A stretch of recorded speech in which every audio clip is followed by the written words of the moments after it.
Welcome back to Big Goose Adventures with Josh and Ben, and in this video we are in the Castro, San Francisco, and we're going to show you 3 nightclub venues. We're going to start here where we're at, Badlands. We'll move over to Toad Hall and then the Mix. But before you watch the rest of this video, do this big favor, don't forget to subscribe, like, comment, and share, as it really helps out the channel. And thank you for everybody who has subscribed. Thank you so much. So what can you expect if you start your night at Badlands? Well, I will tell you one thing to expect is they do unfortunately charge a cover charge to get in. It's not expensive, but you could expect to pay to get in. It seems that San Francisco does have cover charges at their night venues. Very different than Los Angeles, which really doesn't have any cover charges, but San Francisco definitely charges covers to get in. So you can expect to pay to get in. Drink prices, to be honest with you, are relatively reasonable compared to what I'm used to paying in West Hollywood. So West Hollywood to San Francisco, absolutely much cheaper in general than LA. And it's supposedly a more expensive city to live in. So I'm not sure how that worked out, but it does way more reasonable than drink prices. In LA, if you were expecting to pay for a cold drink, you're looking at maybe $18, $16. It seemed like every drink here was like between $10 and $12. Whether I called out a particular alcohol or not, it was much more reasonably priced. I will say this about San Francisco, much more friendly than West Hollywood. I'm sorry, West Hollywood, I love you. It's where I grew up in LA, but we're not as friendly as the people who live in San Francisco. San Francisco has definitely a more friendly vibe than LA. So if you're looking to meet new people and just kind of mingle, I definitely think San Francisco is a great option. Another great thing about San Francisco is that you can literally take the local rail, which is the Muni. So the Muni actually drops you off in Castro. So the Castro station is not very far from Badlands or all the nightclub venues in the Castro. So if you're staying somewhere else and you could catch the Muni, you could literally get off in the Castro and just go to whatever bar you want. Now, I don't know the hours of operation. I tend to take a car service home after I get out of these nightclubs, but check out the hours and times in the Muni, but it's definitely very convenient. Badlands, I think, has the best dance floor in the Castro. So if you're looking to dance, go to Badlands. Where are we? Can I get a Coke Zero? Well, why is that for? Yeah, what was that about? Holy shit. Someone got aggro all of a sudden. What was that about? The nice Thai guy got really super aggro for no reason. I don't know what that came out of nowhere. Wow. He wants to kill me. Holy, I was scared for a second. I'm not gonna lie. That came out of nowhere. Holy crap! What was that, Ben? This is my inner Sandy's voice. Wow. Wow, a whole new Ben season 2 apparently of the San Francisco trip. A new character emerged.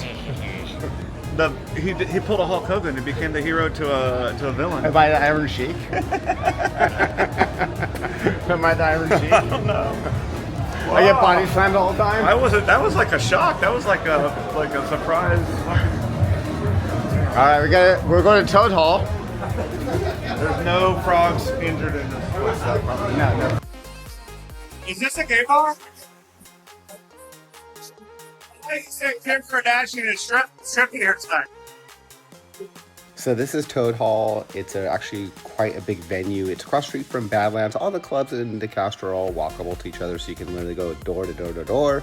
If you don't like one place, go to the next place. Toad Hall does have a dance floor, but I don't feel like people really come here to dance like they do at Badlands. So Badlands is, to me, the major place where people go to dance. But this is a great venue. They have a huge bar, and they actually have a back patio, which we'll go out and see shortly. When it comes to drink prices at Toad Hall, they're very similar to all the other night venues I've been to in San Francisco. Everything seems to be really reasonably priced. When I talk about reasonably priced, I'm comparing everything to West Hollywood, which I think is extraordinarily expensive, because any drink in West Hollywood will be between $12 and $20, where here I feel like everything was like maybe $10 to $12 a drink. So a lot cheaper in San Francisco, even though it's supposedly a more expensive city to live in than LA. And once again, the people in every bar I went to in San Francisco, everybody is super friendly up in San Francisco. I got no attitude like I do in West Hollywood. Yes, I'm from West Hollywood, but the truth is not everybody's so friendly down here in West Hollywood, but there's a lot of friendly people, just so you know. San Francisco's lesbian community is a little bit more mixed than LA's lesbian community, so that's actually nice to see. This is the back patio here at Toad Hall, so you can come out here and have drinks. Definitely not a dance area in Toad Hall, but definitely a place to come out and drink. I did notice in San Francisco, I saw a lot less people who smoke cigarettes than I do in West Hollywood, so I didn't see as many people smoking as you would in LA. So that's actually really nice to see and refreshing, because nothing worse than having your clothes smell like cigarettes from somebody who's smoking on that patio. I met Cleve Jones here. If you don't know who Cleve Jones is, look it up. Founder of the AIDS Quill, founder of the movement. I met him here. He still comes and hangs out in Castro. He lives here in Castro. Cleve Jones, look him up. There was an NBC mini documentary. It was called When We Were Young, about Cleve Jones and the AIDS movement. This is the mix. The vibe here is very New York City nightclub. Definitely don't feel like you're in Castro, and this is not too far from Badlands and the Toad Hall. So my friend David gave me a bad time because I don't normally go to the mix, and he told me how great it was and how busy it was always. So we went there. He proved me wrong. I thought it wasn't busy here though. There's an outdoor bar too.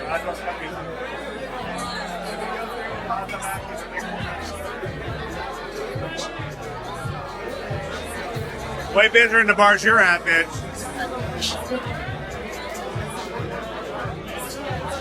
I'm straight, by the way.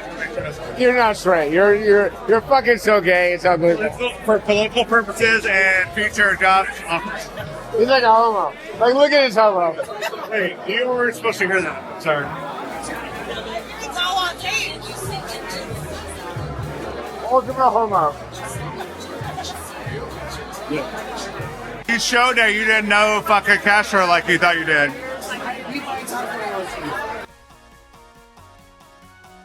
All right, my friend David won this one. Yes, we went to San Francisco prior, and he's like, you didn't go to the mix. And of course, in the comments, I got tore up by a lot of people from San Francisco. So we decided this trip to go to the mix. Yes, you guys are all right. We missed the mix. It's a cool venue. Check out the mix. It's all in the Castro. And one of the great things about the Castro is that they're all walkable. It's like very much like West Hollywood. You can go from one bar to the next bar to the next bar. So if you come to the mix that night and you don't like it, you can walk to Badlands, you can walk to Tall, you can walk to the cafe. There's so many bars in the Castro, like West Hollywood, that if you don't like one venue, there are so many other venues to go to. Pricing, honestly, they're all relatively, I think, affordable compared to what I'm used to paying in West Hollywood. So you're not going to get any comment from me about prices. I don't think they gouge. The only thing I didn't like about San Francisco is they do charge cover charges, but that's just how it goes. You know, one of those things you just accept when you go places. If you are visiting San Francisco, my advice is, like I give you this advice in every video, stay in the gay area. Stay as close as possible. We stayed in Union Square. I don't think I would stay there again. I really feel like it's advantageous to stay in the gay area, because if you're one of those gay men and gay couples that like to go out after you do your tourist things, it's just nice to walk to the gay venues. And Castro does have a few hotels, but stay as close as possible as you can. Anyhow, next video up, we will be showing you the Castro Street Fair. Is actually why we came to San Francisco this trip. And yeah, you're going to see what the Castro Street Fair is like. It is a really cool event that they have once a year. So the Castro Street Fair is typically the very end of September, first week in October. I'm assuming that's when it was, October 5th this year. And the weather at that time in San Francisco is actually probably the best weather that San Francisco has all year round. So it's a really great event. And what you expect at the Castro Street Fair? Well, you're just going to have to watch next week's video, right? Because that's what I'm going to show, the Castro Street Fair and some other bars that we went to in San Francisco. So that this is this week's drop. We ended at the mix in San Francisco. So thanks for watching, and we appreciate all of you, and we'll see you next week. Bye for now. Enjoy the rest of this video.